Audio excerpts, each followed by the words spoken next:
Hi there, my name is Sophia Hernandez, and today in the spotlight, we are featuring somebody who happens to be a badass success story, but she's still kind of figuring it out. She also happens to be one of my really, really good friends. Today in the spotlight is Lauren Eustace. Hey,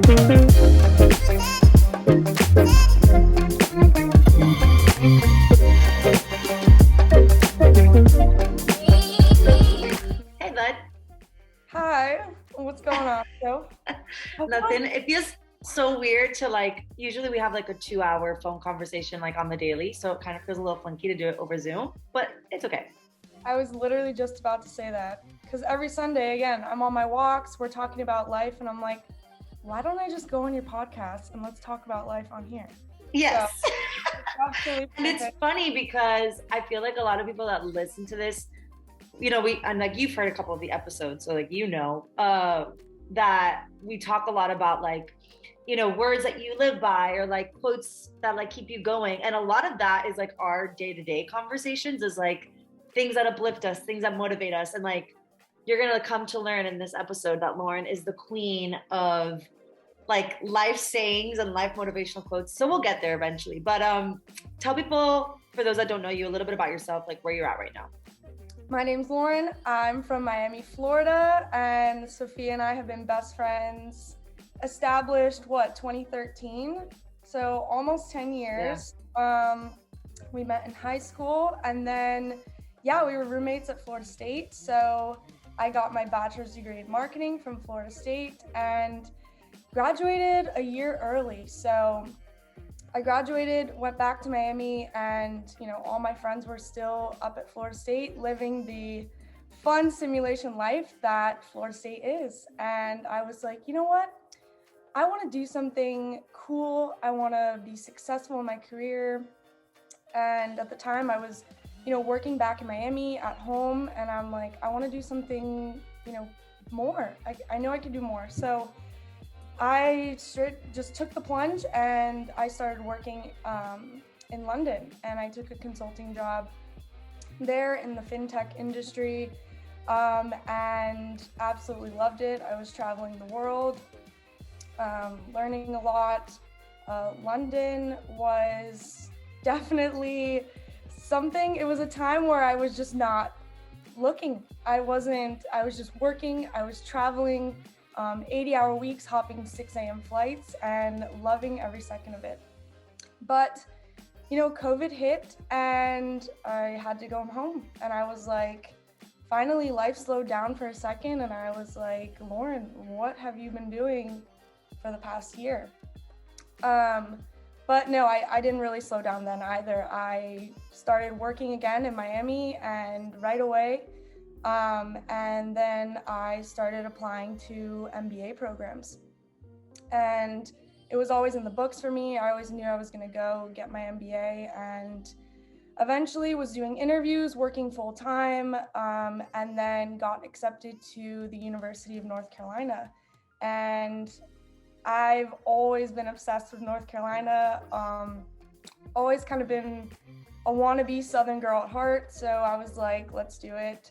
And it's absolutely changed my life. So I just started my second year here, and it's been an experience of a lifetime that we'll get into.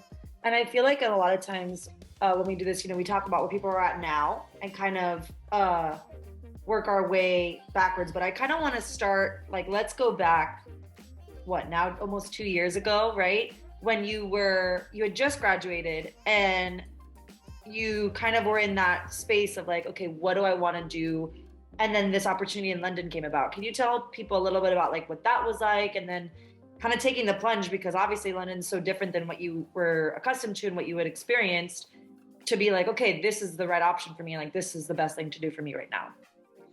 Yeah, for sure. And again, it's not really, I know I wanted to keep it short and sweet. It is not a story that you can keep short and sweet because there's so many, parts to it, and it's still going on. But so I was working in Miami. I was home, kind of just comfortably living with my parents. And I had studied abroad for the first time. I had left the US when I was at Florida State, and it absolutely changed my life. Leaving, I had this passion for culture, I've always been a big foodie, so I, found a passion and a love for that outside of the US that I had never experienced before. I had become obsessed with feeling uncomfortable in a new place, and that was something that I added to, I think, my value chart. And so I had the world in my hands at this point. I was home with my parents, I was working, I could do anything I wanted to do. And I wasn't 100% feeling like I was living up to my potential. I said, Lauren, what do you really want to do? And it was to travel, it was to meet new people, it was to take this opportunity, this free year that I had, because I graduated in 3 years from Florida State, take this free year and use it to find, again, that passion for culture and for travel and for being uncomfortable in a place where I was already uncomfortable starting my first full-time job in Miami. I'm like, no, I want to take it the next step. I want to go somewhere and start my full-time career in a place that was completely different than anything I knew before. So I started scouring, the internet for opportunities in London, and honestly, I just started networking and finding a job online. And so I was looking, and I had built really good relationships with my professor from Spain when I was studying abroad, and she was finally the one that, helped me get some direction of how I could do this and how I could make it there. So with her help, I was able to go, and it was kind of something I did super impulsively, just out of, I want to do this, but I didn't realize just how scary it was. I think as the months kind of were leading up to it, as I had gotten my visa, as I had done the interview, as I got the offer, as I was packing, as I was getting ready to potentially leave my family for years and years and years to go work in London,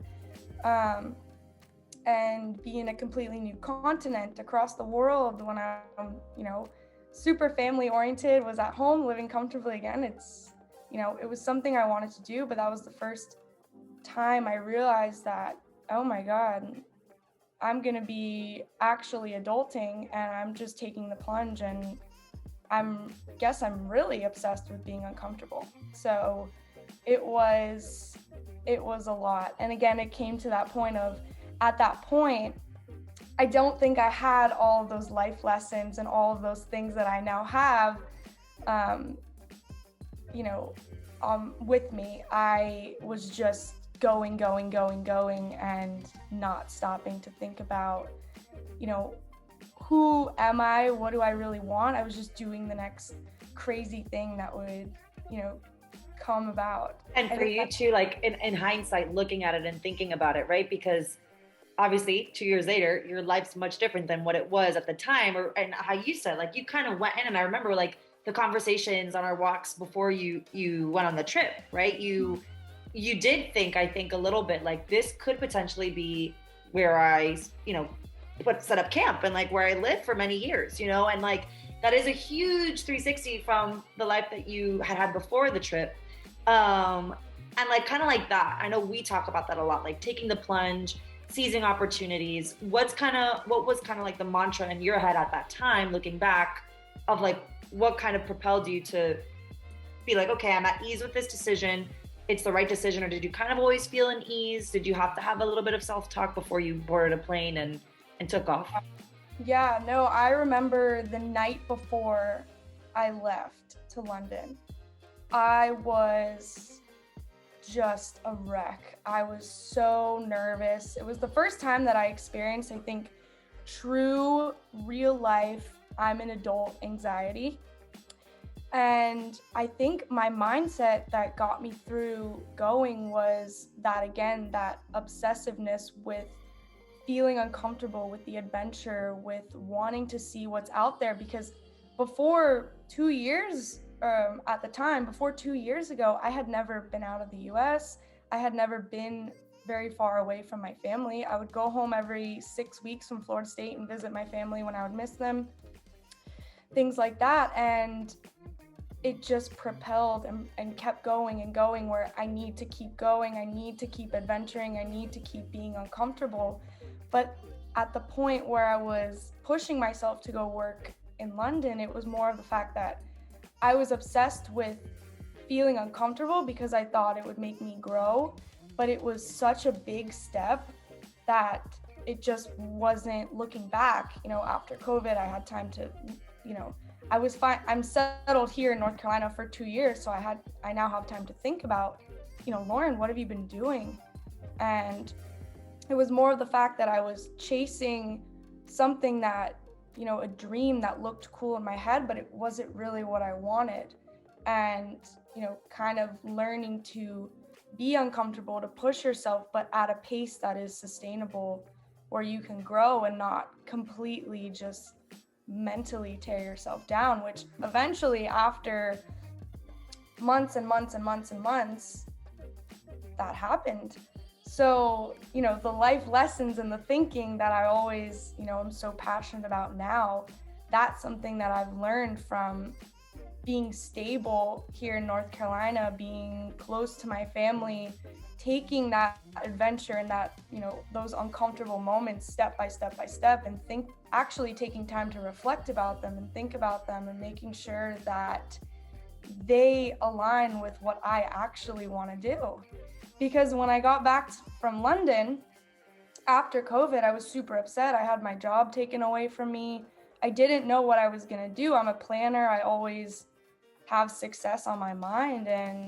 But I got back to Miami. I felt the sun on my skin for the first time. I hugged my mom and my dad, and I said, actually, I don't really think that I want to try to get my old job back in London after this is over. I think I want to stay in Miami, and I think I want to explore opportunities maybe closer to home. And I think there's so many opportunities that I can be uncomfortable and that I can adventure and not do something that I kind of don't think I want to do, because I don't think in the end of the day that family was something that I can give up. But I didn't realize that because I was go and just doing what looked cool and what felt right. And don't get me wrong, I had a great time in London, but I think everything, the cliche saying, everything happens for a reason, it's the right reason for me, because my life turned out better than I could have ever imagined, and everyone has that COVID story that, their life changed, but yeah, it happened for a reason, and it's a good one. Yeah. And I think too, yeah, and I remember that too, the discussions after, right? And Mm-hmm. it is a little shocking. And like you said, everybody has those COVID stories, right? Whether it be an impact to their job, whether it have been, like, again, taking that time to like pause and reflect, to think like, okay, now that either it's taken away from me or it's changed, Yeah. what do I really want? What do I want to do? And I know you worked in Miami for a little bit, and that kind of wasn't also something that you were so happy with. It wasn't something that fulfilled you. And then I think that's kind of what propelled you to finally take the plunge and be like, okay, maybe now's the time to do my master's. What was that kind of like? Because I always think for some people, a lot of people in our age demographic did the same thing, right? Took the time to do their master's. But I do think going back to school, especially after you've been working full time for as long as we have, it is difficult. And it's a different change of pace to go backwards in a sense. What was that kind of like? Oh, yeah. Well, I think so. I'm actually the youngest one in my MBA program. I'm 23. I'm in a program with people who, I was going to say kids, but not kids, people who are married, who are veterans, who are 35, 36, people who have been in the full-time work industry for 5, 6, 7, 8 years. And so there's a big shift. For me, it wasn't as bad, but I think that I did need to come back and kind of regroup and kind of see, because I wasn't happy in my work in Miami. And I'm such a passionate person that I felt like I needed to fulfill that potential passion that I have within my work. And, I'm glad that I had that 1 year, because that 1 year of, uncertainty of I don't know what I'm doing, which is perfectly normal in life, especially after you graduate. But that 1 year kind of led me to eliminate what I'm not. At least I know what I'm not, so I can kind of gauge my grad school experience to kind of figure out what I do want to do and what I am. And as I went through the process of, it was a grueling process of recruiting for jobs here at Keenan Flagler UNC. It's a structured top MBA program where you have to call companies, and you have frameworks and scripts that you need to tell these companies and sell yourself. I kind of realized through that process that what I thought I was and what I thought I wanted to do, actually, when you see the reality of these things, it's actually, no, this isn't me. So I think, I'm obsessed with uncomfortable experiences, and they hurt and they make life a struggle, but that struggle brings meaning. And every time I've been struggling, or I've thought, oh no, this isn't me, I get that much closer to getting what I want and getting what feels right. And now I'm at a point in both my career and my personal life where I haven't felt more like myself, and I haven't felt more right in what I'm doing. And we will now too. So now you're in this, and then after this question, we'll kind of talk into the nitty gritty stuff that we like to talk about. But you're in your second year, and you're going to be finishing up soon. And now it's kind of like the other uncomfortable side of it, which is like, okay, now what do you really want to do for the rest of your life? And like figuring out where you're going to settle, figuring out what you're going to do. Without saying too much, because I don't know what you can and can't say, like this next stage and what this next phase has kind of been like in navigating what you're going to be doing. Oh yeah. A lot of people have now, again, with COVID, like things dying down, people have been put in this position of like, okay, reevaluation, and like, all right, now we gotta get back into it, start working again, or figuring it out. Yeah, I think so. That's, again, I was in that, fast forward to my first year, I was in that 5-month just grueling MBA recruitment process where I was looking to see what track I wanted to take, and I had one shot with this. Tuition isn't cheap here at UNC, and I had one shot to figure it out. And meanwhile, 3 months ago, I was on a plane back to London, my entire life plan kind of, ruined. Then 3 months later, was working full time, and then 3 months later, hopped a flight to UNC and packed up my room and left. So then thrown into this where I had to figure out, okay, what am I gonna do? That was definitely one of the toughest experiences that I have ever had in my entire life. I remember, Sophia, I used to call you all the time just freaking out about the uncertainty of life that we're feeling, and I had one shot at this program to not only figure out something that fulfilled me, but get a good job and actually get a job. With all of this competition and facing the imposter syndrome is real. Everyone talks about imposter syndrome. It is real. So just working 16-hour days trying to prove myself to other people day in and day out, and then just never taking a second to think. So backstory, now we hit January, and I had 19 interviews at that point, and January 20th, I'll never forget it, I got my first offer at Dell Technologies. And after that, I was like, oh my God, my life did a 180 for the first time in 18 months. And I saw the world in this new light. I could breathe. So I got my offer at Dell Technologies. I had a few other ones, and I remember calling you and saying, I think I'm gonna take this offer, because I had another one that if you asked me 6 months ago, would you take it? I said, yeah, I love this company. I wanna work here. This is me. And it just wasn't me. And I chose Dell because I never expected to go back into the technology industry, but I love the people. When I talk to them, I feel like me.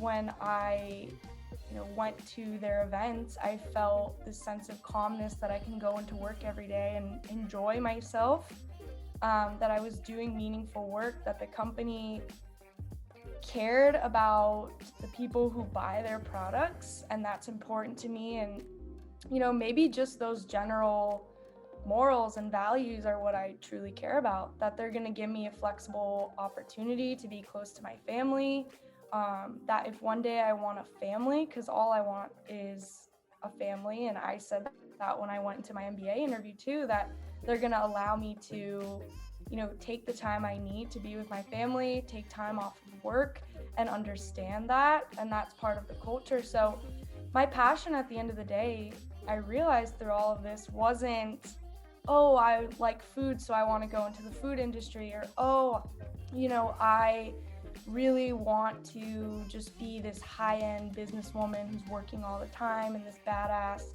That doesn't make you a badass. I mean, I want to be, what makes me a badass, I think, is I want to work with people who understand me, who share my values. I want to be fulfilled in my job because I work to live. And that's why I chose Dell. And so I had now 5 months with an offer under my belt to think about all of this stuff. I had nothing to do all of a sudden, 16-hour days to nothing to do. And so that was when I really, for the first time, again in 18 months, I looked back and I was like, oh my God, Lauren, what have you been doing? You haven't taken a second away from anything to even look and to check in with yourself, to get to know yourself, since I think you've graduated from Florida State. So after that is when the green lights comes in. We started getting the green lights. Yeah. I had to give the the boring career backstory, but this is the fun part. And this is where I think I not only feel great because my life is now going in the direction where I want, but I had time to think about, what does all of this struggle and pain and back and forth and ebbs and flows of life, what does this all mean? And that's when I started to find answers to that and find the self-awareness to check in with myself of, get up from the computer, go for a walk, like build a relationship with yourself, talk to yourself, and don't go 18 months without ever stepping back to take care of yourself. And because, there were some, down in the dumps moments that could have been avoided from simply understanding that your life is crazy. You are a go, go, go type A. You will stop at nothing, and look at how crazy your life is and give yourself a little bit of self-compassion. Yeah. So that's where that comes in. So let's talk a little bit about that. So let's get into the nitty gritty. So I think the first one that I feel like we definitely need to talk about is that kind of like imposter syndrome and that competitive nature. And I think we both talk about this a lot. Lauren and I, personality wise, are very, very similar in the way that we operate, both in work and in life, and our values, and again, just personality. We're both a little bit more rough around the edges, a little bit tougher than most, and non-emotional, and like that's kind of how we like to approach things. McConaughey would say we have the giddy up. Yes, we have the giddy up. Which, by the way, this is not an ad, but if you ever want to read Green Lights, a lot of our quotes and inspirational things comes from there. So, but talking a little bit about that, like when you're in a dynamic like that, when it is like high pressure, high stakes, and you're looking at the people around you, how do you kind of turn out that noise to not be comparative and to not feel like you have to compete with other people and just kind of focus on yourself? Yeah, for sure. I think that, again, going 5 months, 16-hour days, basically against people who are way more qualified for a position you are, not only having to do that, but having to sell yourself when you don't believe it yourself is, it wears on you. But I think how I kind of mitigated that and ended up, by the point I even received those interviews, I started to feel better, because I'm like, oh my goodness, out of all these people, why did they choose me? Oh my gosh. So again, I had that time to look back of, a lot of times we tend to, I think, just ruminate so much on what went wrong, but I took the time to ruminate on, okay, what went right? What am I been doing that made everything, go smoothly in the end after all that, And I'm a worrier, and I think, not a worrier, but I think that kind of inner... Overanalyzer a little bit. That's, I think the better adjective. That kind of inner, like, let me be perfect, let me have this perfection, it drives me to work extremely hard. And I don't think, I'm a believer in not so much luck as in working as much as you can to make it happen. So again, I was working a lot, but I also could not have done it without having a really, really strong support system around me of people who genuinely actually believe that I can do it. And it was you, my parents, of course, my family, but also within the MBA program they set us up with mentors, people who took time out of their busy schedules to help me every single day and hop on a call if I needed to. It was like MBA therapy, kind of. It was like career therapy. Yeah. And I think that was it. It wasn't sitting at the computer again for 16-hour days. Like, that was what helped me.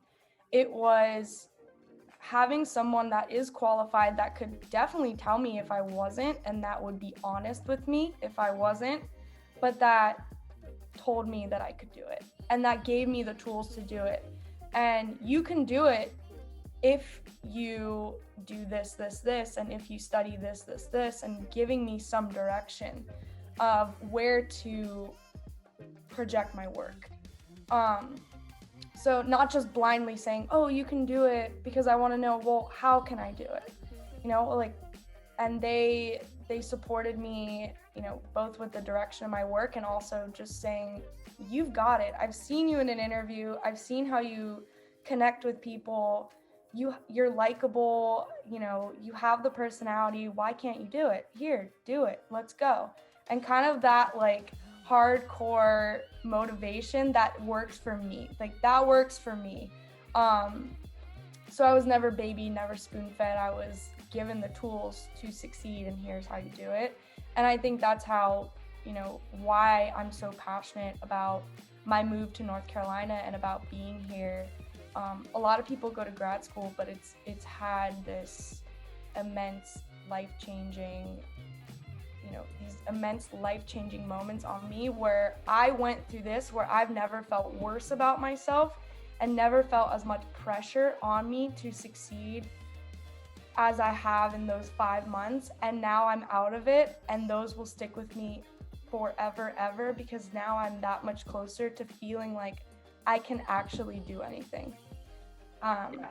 And I feel like that, no matter how much support you have, right? And whether you have people who are like mentors, a therapist, someone that you can just talk to that's like an unbiased party, there still needs to be that internal switch of okay, all these people around me are saying this, right? But I got to believe it for myself. I have to think that I am the shit because all these people are saying it. And even though they say it, I have to still believe that I am of, the level of the caliber that they're saying. When did that switch kind of come for you, that it kind of, you didn't need to depend on other people telling you, you now know it for yourself? Yeah. This kind of goes back to the obsessive, uncomfortable experience adventure side of me, because I believe that you just can't, again, like you said, you can't just tell someone they're great and, without any reason. They're not going to believe. If you just tell me that I'm great and I don't think I'm great, you can't change someone's beliefs. And I strongly believe that you can't just say something and change someone's beliefs. I believe that you can change someone's beliefs, or they can change their own beliefs by experiencing it themselves. So what my mentors did were, you can do it, but you need to study this, and I'm going to give you the tools. And I studied. And when it came time for that scary moment, that call with a CEO, or that interview with this massive company that only accepts Harvard graduates, and I did it and I nailed it, that was when I started to believe. When the interviews and the acceptances started rolling in, that was when I started to believe I could do it.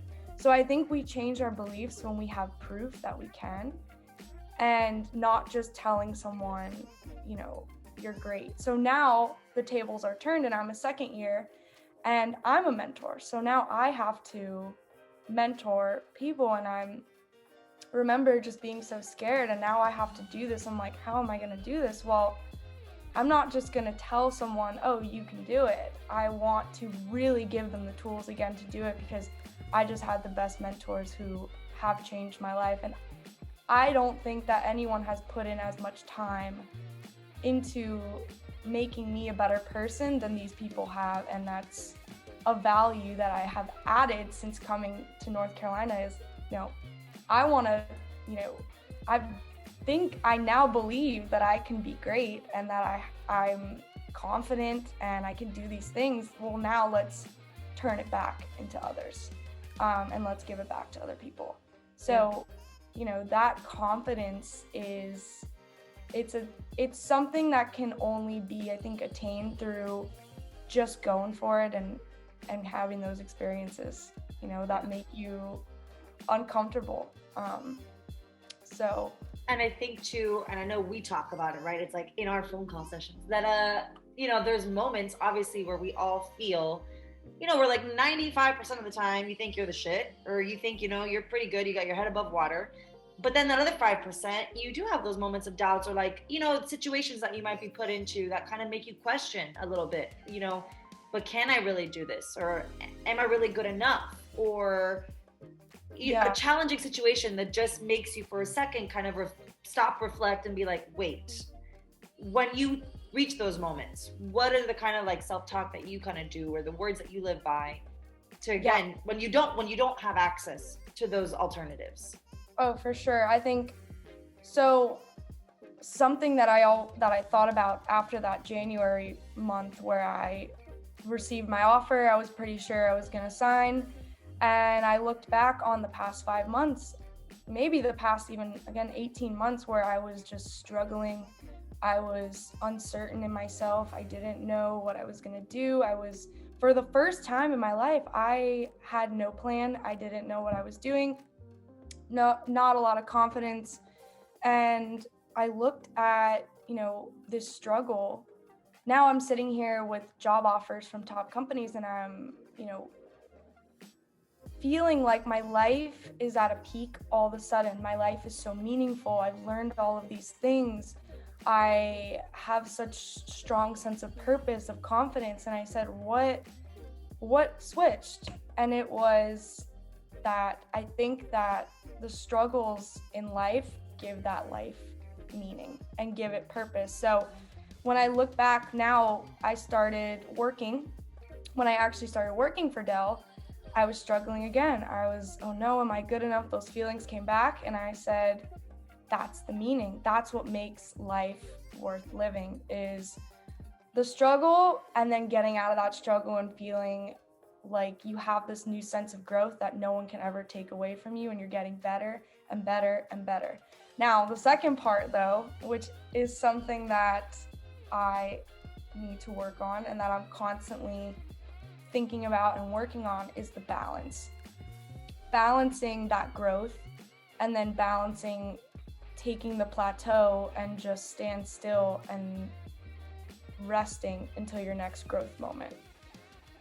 So a lot of things that I think about are, to maintain balance in my life. Like now we just started school in person, and it's been a lot. Now, I'm not in the comforts of my room anymore. I'm going from here to there. I'm, meeting a lot more people, which is great, but I have a lot less time for the things that I used to, do in the virtual world. So I check in with the top, 5 or 3 things that I value, make sure that things are in balance. And maybe even every day I try to do this, because I'm someone, I obsess over one thing. Like if I need to do career stuff, I will, again, not get up from the computer for 16 hours a day and be focused on career, but then everything else slips.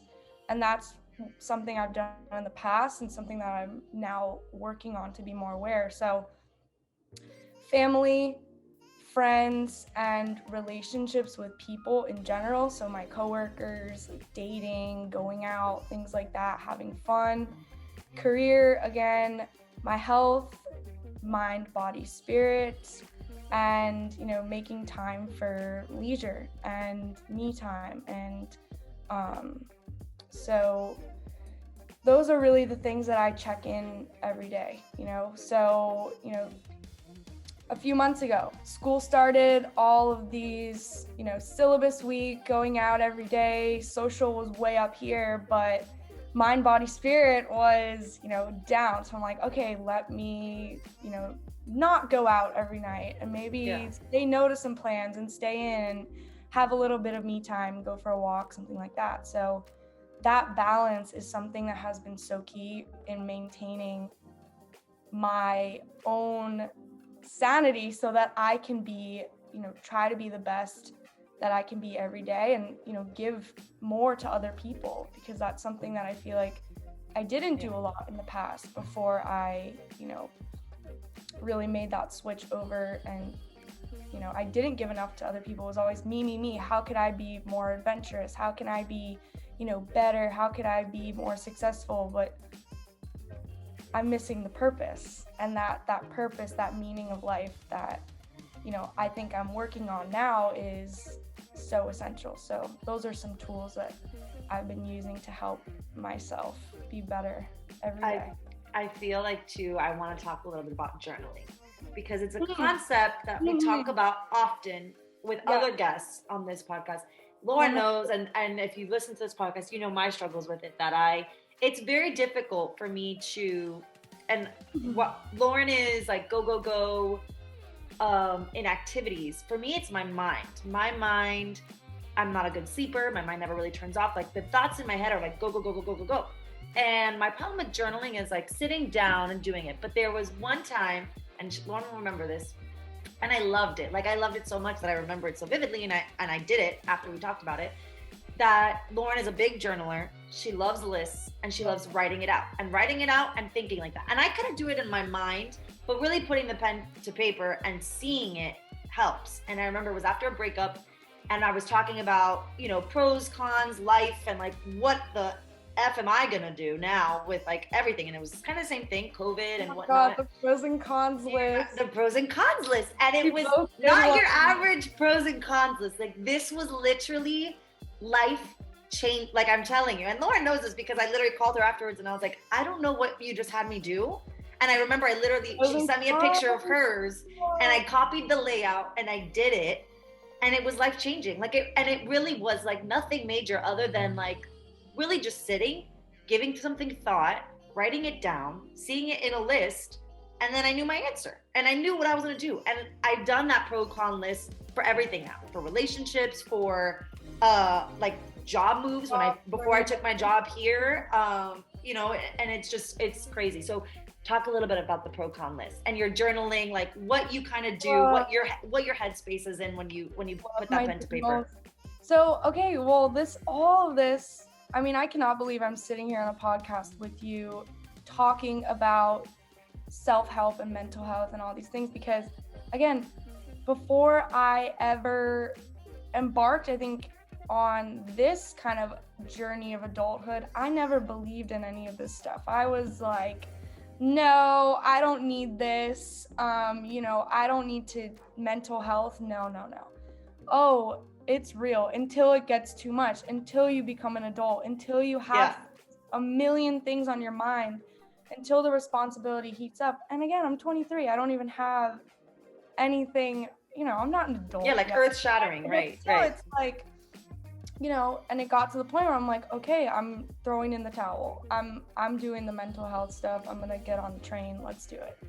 So yeah, I'm super type A. I have to have everything done, and I have to have everything done to the best. And I do it mostly for priority purposes because I can't do everything best. I can't be, this amazing, I can't work 100 hours a week and then be the best mom, or the best wife or things like that. I have to prioritize things at times, and I have to balance. So it's 2 and 2. And so the writing has helped me get it out of my head, get everything out of my head, organize, because I love organization. I love my structure, organize it on paper, and really just think about what do you really want, how does that align with those values that I named off earlier that I care about, and things like that. And it kind of just brings me back to me. I feel, again, life's crazy. You sometimes lose you for a little bit, and there are days that will go by that I won't journal, and then I'll kind of come back to my journal, and I feel like I'm coming back to me, like I'm meeting an old friend, and there are times where I mentioned like dissecting. I like to dissect my successes, and I like to make my journals positive, and kind of, because when I look back at those journals, when I'm not feeling my best, or when I'm feeling like, oh, there's gonna be no end to this kind of down in the dumps point, this ebbs and flows, then I look back at it and I'm like, oh, okay, well, this is what I was doing when I was feeling my best, and like this is what I was doing. Oh, and then the bad times came again, and then the good times came, and it kind of reminds me that life is ebbs and flows. So you kind of just got to roll with it. And reading back when you had this amazing time, I'm super sentimental, so I love looking back at memories and things like that. So my journal's been good to kind of just keep in mind that relationship with myself, and this journal is mine. No one looks at it. This is the relationship with the old friend, that's myself. So I also find things like, I'll be walking down the street and I'll see like a street sign that I love that's like super cute, and I'm like, wow, this actually applies to my life. I just think it's funny or cute or something like that. Like we talk about like green lights with the bumper stickers or something like that, and I'll write it down in my journal. And I go ham on like the decorations. I have colored Sharpies, I like color all over it, and I make it super personal to me. So I write down quotes and things like that. I remember telling you I never wanted my journal to be, oh, dear diary, today I had a bagel. And like, no, like I'm not gonna journal if I don't feel like need to journal. And I'm not gonna journal about like, oh, today like I was in class and Stacy said like a rude comment to me, and now I feel bad. Like, I'm like, I want to talk about things that I'm gonna be able to look back on and that are going to help me. Things of substance. Yeah, things of substance. And my journal, I want it to be super positive, and I want it to be a reminder that look at these successes and you're gonna be a-okay. So it's kind of like an ode to me.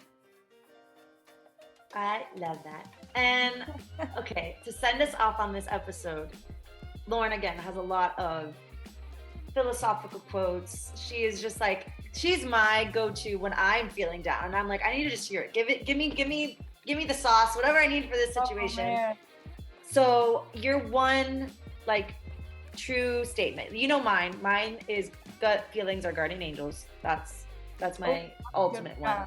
That's a good one. I truly strongly believe that as well. Your ultimate one. And I feel like besides green lights, because we have been saying that one lately, which basically is Matthew McConaughey, and it's basically like that when things are going right and you are seizing opportunities, you're catching green lights. You're catching green lights. Another one is don't trip yourself running downhill. That's the thing. Like when things are good, don't ruin it. Just enjoy it, because the drama will come. The bad times will come. That's a good one too. Oh man, can I say two? Yeah, go So for I it. actually Give us have, more wisdom. I actually have above my, on my bulletin board is above me. I have all my favorite Green Lights quotes tacked on to my board, and That so might be a good idea for me to do here in my workspace. That's a good little. oh my god, it's the best. Oh my, no, I'm gonna do three because these three are, no, these three are just so good. I hope people who watch this, like the YouTube version, just look at Lauren as she's like looking at all at, I know. at the quotes that are So over her desk. the first one, which has, I think about this quote every single day, is definitely the one, and I mentioned it before. I don't want to quote repeat, but eliminating who we're not first.